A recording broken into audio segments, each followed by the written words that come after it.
ಇದುವರೆಗೂ ಕಿತ್ತೂರಾಣಿ ಚೆನ್ನಮ್ಮನವರ ಜಯಂತ್ಯೋತ್ಸವ ಮತ್ತು ವಿಜಯೋತ್ಸವ ಕಾರ್ಯಕ್ರಮವನ್ನು ಕೇವಲ ಕರ್ನಾಟಕದಲ್ಲಿ ಮಾತ್ರ ಆಚರಣೆ ಮಾಡ್ತಾಯಿದ್ದೀವಿ. ಕಳೆದ ವರ್ಷದಿಂದ ಭಾರತ ಸರ್ಕಾರದ ಸನ್ಮಾನ್ಯ ಪ್ರಧಾನಮಂತ್ರಿ ನರೇಂದ್ರ ಮೋದಿಯವರ ಆದೇಶದ ಮೇರೆಗೆ ಭಾರತ ಸರ್ಕಾರವು ಕಳೆದ ವರ್ಷ ಮತ್ತು ಈ ವರ್ಷವೂ ಚೆನ್ನಮ್ಮನ ಜಯಂತಿಯನ್ನು ಆಚರಣೆ ಮಾಡೋದ್ರ ಮೂಲಕವಾಗಿ ಕನ್ನಡಿಗರ ಬಹುವರ್ಷದ ಕನಸಿತ್ತು. ಚೆನ್ನಮ್ಮ ಈ ದೇಶದ ಪ್ರಥಮ ಮಹಿಳಾ ಸ್ವತಂತ್ರ ಹೋರಾಟಗಾರ್ತಿ. ಇದುವರೆಗೂ ಇತಿಹಾಸವನ್ನು ನೋಡ್ತಾ ಬಂದಂಥ ಸಂದರ್ಭದೊಳಗೆ ಲಕ್ಷ್ಮೀಬಾಯಿ ಅವರನ್ನೇ ಝಾನ್ಸಿ ಕಾ ರಾಣಿ ಲಕ್ಷ್ಮೀಬಾಯಿ ಅವರನ್ನೇ ಪ್ರಥಮ ಸ್ವತಂತ್ರ ಹೋರಾಟಗಾರ್ತಿ ಅಂತೇಳಿ ಬಣಿಸಿದರು. ಆ ಹಿನ್ನೆಲೆ ಒಳಗೆ ಏನು ಕಳೆದ ವರ್ಷದಿಂದ ಚೆನ್ನಮ್ಮನ ಜಯಂತಿ ಇವತ್ತು ಪಾರ್ಲಿಮೆಂಟ್ ಮುಂಭಾಗದಲ್ಲಿ ಆಚರಣೆ ಆಗ್ತಿದ್ದನ್ನು ಮನಗಂಡು ಇವತ್ತು ಉತ್ತರ ಭಾರತದಲ್ಲಿ ಸಹ ಜನರಿಗೆ ತಿಳುವಳಿಕೆ ಬರ್ತಾಯಿದೆ. ದೇಶದ ಮೊದಲ ಸ್ವತಂತ್ರ ಹೋರಾಟಗಾರ್ತಿ ಝಾನ್ಸಿ ರಾಣಿ ಲಕ್ಷ್ಮೀಬಾಯಿ ಅಲ್ಲ, ಅದು ನಮ್ಮ ಕರ್ನಾಟಕದ ನಮ್ಮ ಹೆಮ್ಮೆಯ ನಮ್ಮ ಕಿತ್ತೂರಾಣಿ ಚೆನ್ನಮ್ಮ ಎನ್ನುವಂಥದ್ದು ಈ ಜಯಂತಿಯ ಮೂಲಕವಾಗಿ ಈ ವಿಜಯೋತ್ಸವದ ಮೂಲಕ ಆಚರಣೆ ಆಗ್ತಿದೆ.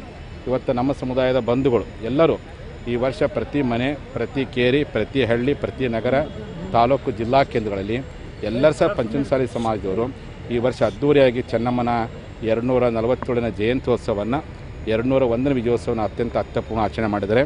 ನಮ್ಮ ಪಂಚಮಸಾಲಿ ಸಮಾಜದ ತಾಲೂಕು ಘಟಕ, ಕುಂದಗೋಳ ತಾಲೂಕು ಘಟಕ, ನಮ್ಮ ಲಿಂಗಾಯತ್ ಪಂಚಮಸಾಲಿ ಅಡ್ವೊಕೇಟ್ ಪರಿಷತ್ತಿನ ಎಲ್ಲ ಪದಾಧಿಕಾರಿಗಳು ಇವತ್ತು ಹುಬ್ಬಳ್ಳಿಯ ಈ ಒಂದು ಐತಿಹಾಸಿಕ ಸರ್ಕಲ್ ಏನು ನಮ್ಮ ಚೆನ್ನಮ್ಮನ ಸರ್ಕಲ್ ಇಲ್ಲಿ ಇವತ್ತು ಪ್ರತಿಮೆಗೆ ಮಾಲಾರ್ಪಣೆ ಮಾಡಿದ್ದಾರೆ. ಈ ಜನರ ಬಯಕೆ ಏನಪ್ಪ ಅಂದರೆ ಹುಬ್ಬಳ್ಳಿ ಅಂತಂದರೆ ಹುಬ್ಬಳ್ಳಿ ಐಕಾನ್ ಅಂತಂದರೆ ಚೆನ್ನಮ್ಮನ ಸರ್ಕಲ್ ಎನ್ನುವಂಥ ಇತಿಹಾಸ ದಾಖಲೆ ಆಗಿದೆ. ಆದರೆ ಇವತ್ತು ಸರ್ಕಾರ ಅಭಿವೃದ್ಧಿಯ ನೆಪದೊಳಗಡೆ ಯಾವುದೇ ಕಾರಣಕ್ಕೂ ಚೆನ್ನಮ್ಮನ ಮೂಲ ಕುರುವಿಗೆ ಧಕ್ಕೆ ಆಗಬಾರ್ದು ಅಂತ ನೀವೆಲ್ಲ ನೋಡಿರ್ಬೋದು. ಕಿತ್ತೂರಿಗೆ ಹೋಗುವಂಥ ಸಂದರ್ಭದಲ್ಲಿ ಅಭಿವೃದ್ಧಿಯ ನೆಪದೊಳಗೆ ನ್ಯಾಷನಲ್ ಹೈವೇ ಆದಮೇಲೆ ನ್ಯಾಷನಲ್ ಹೈವೇಕ್ಕಿಂತ ಹೆಚ್ಚಿಗೆ ಹೈಟ್ಗೆ ಚೆನ್ನಮ್ಮನ ಮೂರ್ತಿನ ಮಾಡಿದ್ದಾರೆ.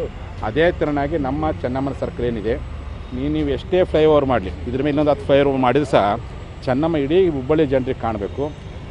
ಹೋಗುವಂಥ ಲಕ್ಷಾಂತರ ಜನರಿಗೆ ಚೆನ್ನಮ್ಮ ಮತ್ತೆ ಕಾಣೋ ಹಾಗೆ ಡೆವಲಪ್ಮೆಂಟ್ ಮಾಡಬೇಕು. ಯಾವುದೇ ಕಾರಣಕ್ಕೂ ಅಭಿವೃದ್ಧಿ ಮಾಡ್ತೀನಿ ತಿಳ್ಕೊಂಡು ಚೆನ್ನಮ್ಮನ ಸರ್ಕಲನ್ನು ಎಲ್ಲೇ ಒಂದು ಕಡೆ ಮೂಲೆ ಗುಂಪು ಮಾಡೋ ಪ್ರಯತ್ನ ಮಾಡಬಾರ್ದು ಅನ್ನುವಂಥ ಒಂದು ಕಳಕಳಿಯ ಮನವಿಯನ್ನು ಮಹಾನಗರ ಪಾಲಿಕೆ ಜಿಲ್ಲಾಡಳಿತಕ್ಕೆ ನಾನು ಆಗ್ರಹ ಮಾಡೋಕ್ಕೆ ಇಚ್ಛೆಪಡ್ತೀನಿ.